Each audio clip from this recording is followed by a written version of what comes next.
What are the best and worst exercises to get your very first press to handstand and to later improve upon it? In this video, I'll be ranking 10 of the most popular drills on a tier list from F for super to F for fail. And at the end, I'll crown one exercise as the best of the best, raising it to S tier plus, and one as the worst of the worst, demoting it into F tier hell. To make sure your favorite press exercise doesn't end up in the F tier, it has to deliver on 3 criteria. 1. It needs to be effective without a coach's supervision. Most exercises, when done absolutely correctly, will help you get better. Making an exercise easier through cheating is okay. But if an exercise enforces bad habits or teaches wrong muscle engagement on the other hand, it's an F tier, no exceptions.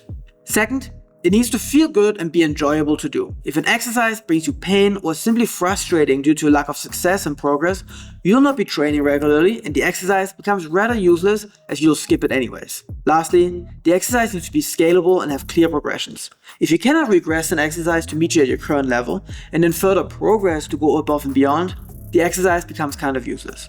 We're gonna start straight away with one of the worst, with the wall-assisted takeoffs. Instead of loading your hands and shoulders as you should in the press to handstand, you're pushing back to apply pressure onto the wall. Additionally, the premises of this exercise is to open the legs as soon as they leave the floor. If you do this in your actual press to handstand, it's going to become impossible to compress and you're always going to arch your way up if you can't even make it up. Don't train these. You're not only wasting your time, but they're actually making your press worse.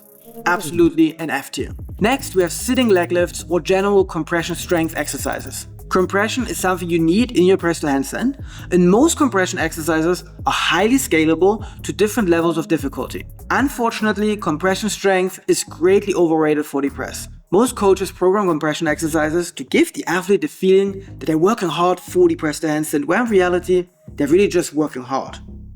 Most of the time, this energy is much better invested elsewhere. Overrated, but still important. Let's give it a B. An exercise that I would love to see more often is the elastic push. You train compression, shoulder flexion, and back engagement in a way that is exactly the same as you do in the press to handstand. The big downside here is that a lot of flexibility is needed in order to make this exercise work. At the same time, this can be used as a great benchmark to actually see if you have enough flexibility to be able to press the handstand from the floor. If you cannot push your hands easily past your feet, it's hard to imagine that you could push your hands into the floor to get your hips up. Due to the inaccessibility for not so flexible athletes, I'll have to give it a D.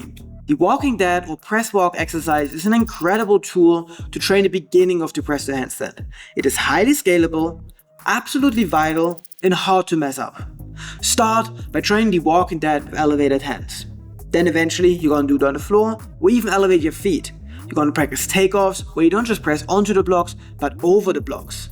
Consider placing your heels close to the wall or a foam roller right in front of your face to avoid a lack of compression. Absolutely an S tier exercise, solid choice for every single press workout.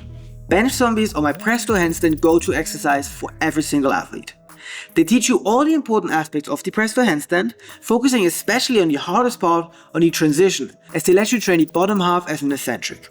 They are an outstanding tool to learn about lower back engagement in the press. Yet, the lowers from the bench can be frustrating because progress is often slow and can feel like a plateau. Therefore, they can't quite be an S tier and they're only going to be an A. Now I really want to give the back to wall press an S tier because it's such a useful exercise to learn about the mechanics of the press to handstand, how to separate your movements, how to gradually flex the back, and how to press the shoulders open. But unfortunately, I simply can't because it's very easy to cheat in this exercise, and as soon as you cheat, you make the exercise completely useless. If you push the back of your head into the wall, you train your neck and nothing press related. Yes, of course, you could place a sock underneath your chin, but I went to high school in Canada and I have massive trust issues. Additionally, due to the increased shoulder lean, your wrists are going to take a whole lot of heat here. What really should be an S tier, unfortunately, is going to be demoted to an E due to my trust issues. Turn it around and you get the chest to wall press. This one is significantly harder and there's truly no good progression for beginners. This is a really great exercise for advanced press to handstand athletes with progressions especially good for anyone working towards the start of press to handstand. This one is a solid C tier. A great exercise to learn the full press is the band-assisted press to handstand. It is vital that this exercise is truly only utilized by athletes who are truly ready to practice the entire movement. The band-assisted press to handstand requires a specific setup, which can be challenging to find, and some athletes have reported that they do find this exercise rather scary. Due to that, we can only give it a B tier.